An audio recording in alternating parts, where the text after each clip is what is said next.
So after Rising Tide went away, everybody on the label got offered to Universal Decca. Oh, wow. Decca Records that had Leanne Womack and Chris Knight. So everybody that was on that label got offered to them as a first right of refusal.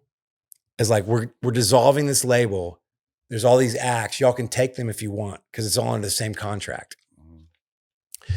And nobody picked me up. They picked up Dolly and they picked up Delbert. Those were only two.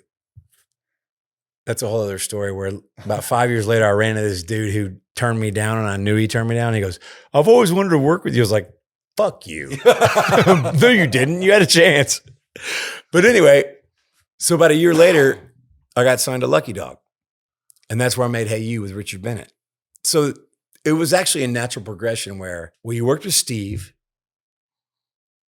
who made Guitar Town and Exit Zero. Now we're at another point in your career, and you're still kind of in that vein, like obviously still are into that kind of music, even though he wasn't my biggest influence, but I was in that world. So they got Richard Bennett, who was producing records and playing with Dire Straits at the time. Oh, wow. And they said, hey, he's the guy who played all those good, dong, dong, dong, dong, dong, like all those guitar lines. Michael McAdams was playing with Steve Earle at the time. So Mike McAdams played on those records. He played it on those tours, but he didn't play on those records. And Mike was in my band at the time. So it just made sense. And Richard Bennett wanted to use all of my band, which was the first time where somebody goes, I want to use your band, the guys that you play with on the road, which was perfect for me. Because at that time in my career, I was a road warrior and I wanted to play with my guys because if you make a record without your guys, then when you go out on the road and it gets tough, your guys are like, well, fuck you. Yeah, right. We're not good enough for your record, but we're good enough for this bullshit Motel 6. So it was perfect. And he had the patience to know what being in a band was like because he's been in bands. And so we made that record. And then when it came time to make Electric, I was like, well, I got this buddy named Frank Liddell who made Chris Knight's record that I love. And then everybody kind of puts me in that world too.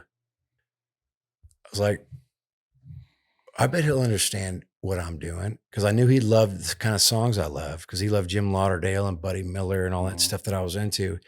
And he was my camp counselor when I was 8 years old at Camp Longhorn.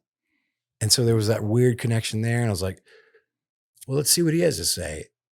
And so we went and made Electric, where once I talked to him about music, he goes, well, I like people that are crazy. Yeah, I was like, me too.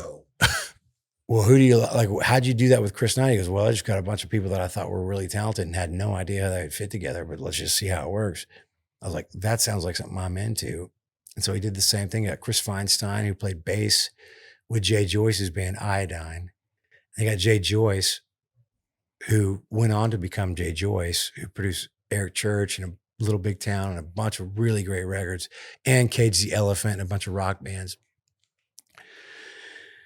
And I remember talking to Mike McCarthy, who was the engineer, and I go, I'm not sure about Jay Joyce. And Mike goes, you know what records I've made? And I go, yeah. He goes, well, if you say no to Jay Joyce, then I will not work with you. Look, that's all I need to hear.